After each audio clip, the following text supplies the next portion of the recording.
सबको जय यीशु की। प्रभु यीशु क्रिस्त में प्यारे भाइयों बहनों, नवजीवन का संदेश इस शीर्षक के अंतर्गत प्रतिदिन का ईश्वर का जीवंत वचनों को सुनने के लिए, समझने के लिए, उन वचनों को ग्रहण करते हुए उन वचनों के अनुसार जीवन बिताने की शक्ति, सामर्थ्य, कृपा, अनुग्रह मांगते हुए एक सुंदर आदर्श क्रिस्तीय जीवन बिताने की विशेष कृपा मांगने के लिए मैं आप सभी लोगों का हार्दिक स्वागत करता हूं।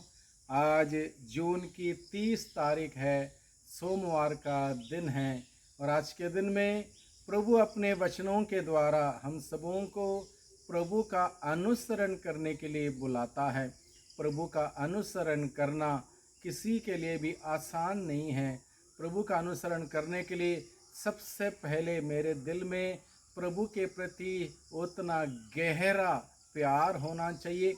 जब प्यार होगा, मैं अनेक प्रकार के त्याग तपस्या करने के लिए तैयार रहूँगा, अनेक प्रकार की चुनौतियों का सामना करने के लिए तैयार रहूँगा। जैसे कि हम लोग तमाम प्रकार के संतों के जीवन में हम लोग पढ़ते हैं, सुनते हैं। जैसे कि आज का संत रोमी कलीसिया के प्रथम शहीद का स्मरण हम आज के दिन में मनाते हैं। वैसे कहीं संतों ने क्या किया, प्रभु के लिए अपना जीवन निछावर कर दिया, क्योंकि प्रभु के प्रति उनके दिल में जो भक्ति, आस्था, श्रद्धा और विश्वास इस हद तक था जिसको कोई भी दुनिया की शक्ति या व्यक्ति, कोई परेशानी, कोई बीमारी, कोई संकट, अत्याचार उनको अलग नहीं कर सकता था। इसलिए प्रभु का अनुसरण करने के लिए वो जज्बा, वो जिज्ञासा, वो एक प्रकार की भूख और प्यास हम सबों के अंदर हमेशा होनी चाहिए, तभी हम प्रभु यीशु का अनुसरण कर सकते हैं। जैसे कि यहाँ पर हम लोग पढ़ते हैं सुसमाचार में, मत्ती का सुसमाचार अध्याय 8 पद संख्या 18 से 22 का प्रसंग में हम सबों को बताया गया। अपने को भीड़ से घिरा देखकर ईसा ने समुद्र के उस पार चलने का आदेश दिया। उसी समय एक शास्त्री आकर ईसा से बोला, गुरुवर, आप जहाँ कहीं भी जाएंगे मैं आपके पीछे पीछे चलूँगा। ईसा ने उससे कहा, लोमड़ियों के अपने मांदे हैं और आकाश के पक्षियों के अपने घोंसले, परंतु मानव पुत्र के लिए सिर रखने को भी अपनी जगह नहीं है। यानी कि प्रभु क्या कहता है कि प्रभु का अनुसरण करना हो, हर प्रकार के चुनौती, परेशानी, दिक्कतें, संकटें, मुसीबतों का सामना करने के लिए हम सबों को तैयार होना। इसलिए प्रभु कहता है कोई सुविधा नहीं मिलेगी, कोई आराम की ज़िंदगी नहीं होगी। और एक व्यक्ति शास्त्री प्रभु के पास दौड़ के आता है, कहता है आप जहाँ कहीं भी जाएंगे मैं आपके पीछे पीछे चलने के तैयार हूँ। प्रभु तुरंत कहता, चलने को तैयार हो तो ध्यान दो मेरा जीवन किस प्रकार का है। मुझे सिर रखने तक की अपनी जगह नहीं है।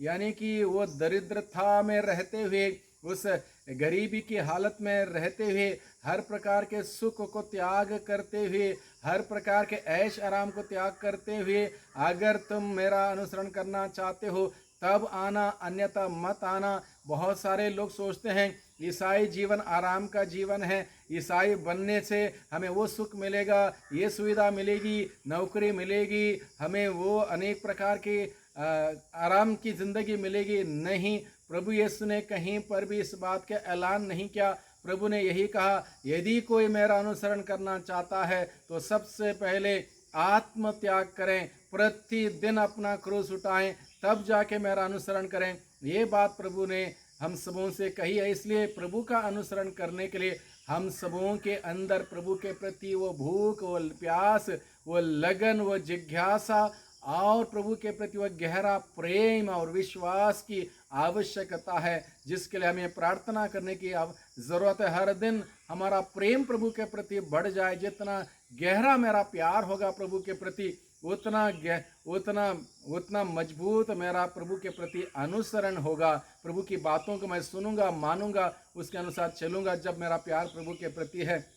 इसलिए प्रभु आगे कहता है, शिष्यों में किसी ने उनसे कहा, प्रभु पहले मुझे अपने पिता को दफनाने के लिए जाने दीजिए। परंतु ईसा ने उससे कहा, मेरे पीछे चले आओ, मुर्दों को अपने मुर्दे दफनाने दो। यानी कि किसी प्रकार के रिश्तेदारी, किसी प्रकार की जिम्मेदारी बाहर की दुनिया की हमें नहीं चाहिए। जब हम प्रभु का अनुसरण करने के लिए आते हैं, पूर्ण रूप से प्रभु की ओर अपना ध्यान केंद्रित करें, प्रभु के कार्यों की ओर अपना ध्यान केंद्रित करें और प्रभु के उस मजबूत हाथों को पकड़कर हम आगे चलें, तब प्रभु हमें चलाएगा, प्रभु सिखाएगा, प्रभु बताएगा किस प्रकार से हमें जीना है, कार्य करना है। इसलिए कुछ बातों को मैं आपके सम्मुख रखना चाहता हूं जो बहुत ही ज़रूरी हमारे बुलाहट के जीवन में। सबसे पहले, एक्सपेक्ट नो वर्ल्डली कंफर्ट, यानी कि दुनियादारी की किसी प्रकार के ऐश आराम की कामना ना करें। जो ऐसा करता है प्रभु का अनुसरण नहीं कर सकता।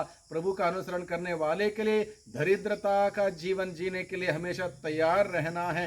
दूसरी बात है, एक्सपेक्ट नो पर्सनल गेन्स, किसी प्रकार से व्यक्तिगत लाभ सोच के प्रभु का अनुसरण ना करें। मुझे क्या मिलेगा, मुझे क्या फायदा होगा, इस बात को लेकर लोग प्रभु का अनुसरण करने के लिए अनेक बार निकल आते हैं, लेकिन ऐसा कोई सोचता है वह प्रभु का अनुसरण नहीं कर सकता। तीसरी बात है, नेवर लुक बैक, यानी कि एक बार निर्णय लिया प्रभु का अनुसरण करने के लिए, उसके बाद पीछे मुड़ के ना देखें, कठिनाई समस्या देखे पीछे मुड़ के ना देखें, निरंतर आगे बढ़ते चलें। चौथी बात है, फॉलोइंग इज इमीडिएट, यानी कि प्रभु का अनुसरण करना तुरंत, यानी कि कल, यानी कि परसों, यानी कि 50 साल के बाद जब बूढ़ा हो जाऊंगा तब प्रार्थना करूंगा, बाइबल पढ़ूंगा, मिस्सा में जाऊंगा, नहीं। आज प्रभु का मुक्ति का दिन आज है, इसलिए आज आगे प्रभु का वचन हमें सिखाता है, फॉलोइंग शुड बी रेडिकल, यानी कि टोटल कमिटमेंट के साथ 100% प्रभु के प्रति निष्ठावान होते हुए प्रभु का अनुसरण करें।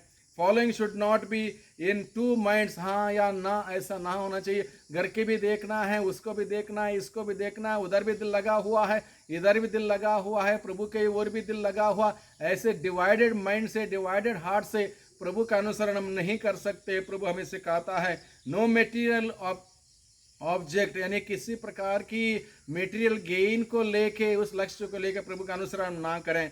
नो पर्सनल रिलेशनशिप, यानी कि प्रभु के साथ जुड़ना हो, हमारा रिश्ता प्रभु के साथ मजबूत हो। इधर उधर दुनिया भर के रिश्तेदारी जोड़ने से प्रभु के साथ हमारा रिश्ता मजबूत नहीं होगा। Only then you will be blessed 100-fold। इस प्रकार से हम प्रभु का अनुसरण करने के लिए तैयार होंगे, आत्मत्याग करते हुए, क्रूस उठाते हुए, तब हमें 100% आशीष मिलेगी, बरकत मिलेगी, प्रभु हमें सिखाएगा, चलाएगा।